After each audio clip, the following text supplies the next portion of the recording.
This church is called the Queen of Holderness, and for good reason. It's been described as the perfect decorated Gothic parish church. So what better place to start looking at historical churches then than this one? The first thing which strikes you as you enter is the sheer space inside. It's large and open, partly due to the large columns and arches which almost give an illusion of space. This church is fairly average in size for a parish church, but it looks much bigger.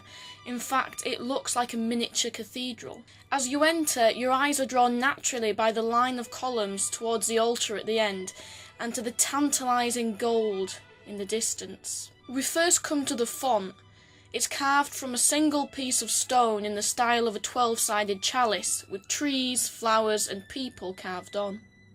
Fonts are almost always placed at the entrance of a church to remind people that baptism is the entry to the faith, and it's very unusual to find one with 12 sides. Moving up the nave, we can get a closer look at the columns. In the decorated period, columns became really thin and complex. We can see that they're actually made up of lots of tubes around the central column. These are called clustered columns.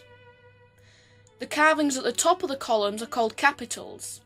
Here we have wonderfully complex carvings of leaves and flowers.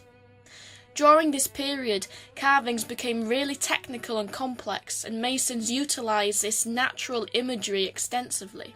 It's believed that most of the work was carried out by a family of masons, the most notable of whom is Robert de Patrington. He became master of the works at York Minster in 1369. It's believed that Patrington served as a design forerunner to York Minster, and similarities in design can be seen in the carvings on the aforementioned capitals, which look very similar to the ones in the choir of York Minster. Members of the family also worked on Westminster Abbey. Patrington has been in the possession of the Archbishops of York since 933 AD, when it was given to them by King Athelstan. Construction started in the early 14th century, but it was halted by the Black Death, which broke out in 1348. The church wouldn't be finished until 1410. This is really important because it means that the vast majority of the church is built in one style, the decorated Gothic. Let's move up the nave. The pulpit is dated from 1612, and the lectern is a traditional eagle-shaped one. This is for two reasons. One is that it's a symbol of John, the Gospel writer, and the other is that an eagle is the bird which flies highest, hence closest to heaven, carrying the word to the four corners of the earth. The wings of the church are called transepts. There's an altar in each transept, and unusually a piscina, which was used to wash and drain the communion vessels at services. The right-hand transept is called the south transept, which is confusing. This is because churches are oriented so that the altar faces east. This chapel is dedicated to the Virgin Mary and can often be called the Lady Chapel. There's a 13th century statue of Mary and Child, and it's believed to have been carved by a group of masons who also worked on the Percy tomb at Beverley Minster. These might look like gargoyles, but their proper name is corbels.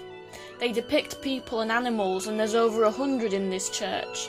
They can be found all over medieval churches. Along the wall by the south transept are two coffin lids which are believed to be from a previous church on the site. Another classic feature of the decorated style is the elaborate design or tracery on the windows, in particular the use of the ogee arch, which is essentially the one which goes wibbly-wobbly and convex and concave. Let us now move forwards towards the altar. This wooden screen is called a rood screen, and it separates a chancel, which is behind the screen, from the rest of the church. This is because the chancel is one of the holiest areas of the church, and so the screen serves both a practical and a symbolic purpose. This one has been heavily restored, but has parts dating from the 14th century. We now move forward into the sanctuary, which is where the altar is. The magnificent gold-looking screen is called a reredos. This one was made in 1936 and dedicated to George V, who, as well as being king, was also lord of the manor at Patrington. It shows various Northumbrian saints, with St Patrick on the left and St George on the right. The window was created in 1884 as part of restoration of the church, but is in keeping with the main style. To the left of the high altar is a rare Easter sepulchre which depicts the Easter story. Here, Roman soldiers are at the base guarding Jesus' tomb as he rises from the grave above. The space in the middle is called an Armory and is where the sacrament is kept. There's also a piscina here, and next to it is a sedilia, which is where the clergy sit during services.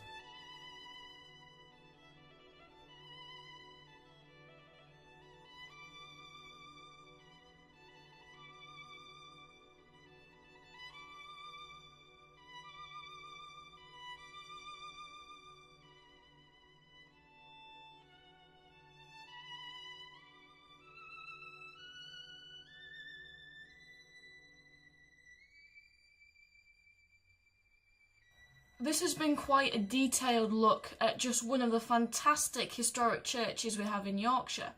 I hope you've enjoyed it and I hope you've learnt something new, because there's plenty more videos where this came from.